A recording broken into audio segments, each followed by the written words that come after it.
নীলফামারীতে ফিরোজ শাহ এর ৩০তম মৃত্যুবার্ষিকী উপলক্ষে স্মরণ সভা অনুষ্ঠিত হয়েছে। মঙ্গলবার সন্ধ্যায় এই উপলক্ষে জেলা শিল্পকলা একাডেমি অডিটোরিয়ামে স্থানীয় শিল্পীদের নিয়ে সাংস্কৃতিক অনুষ্ঠান ও অ্যাওয়ার্ড প্রদান অনুষ্ঠানের আয়োজন করেন ফিরোজ শাহ স্মৃতি সংসদ নীলফামারীর সভাপতি ও বাংলাদেশ টেলিভিশনের কণ্ঠশিল্পী ফারুক ভূঁইয়া।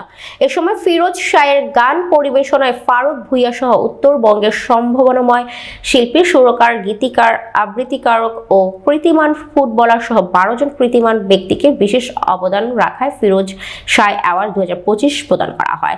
এ সময় উপস্থিত ছিলেন ভাওয়াইয়া সম্রাট আব্বাস উদ্দিনের পরিবার ছাড়াও সুরকার ও গীতিকার হরলাল রায়ের পরিবারের সদস্যবৃন্দ।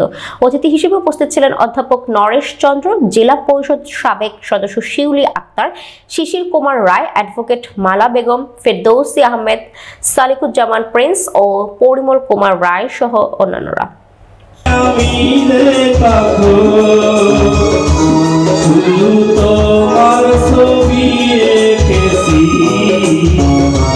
শুধু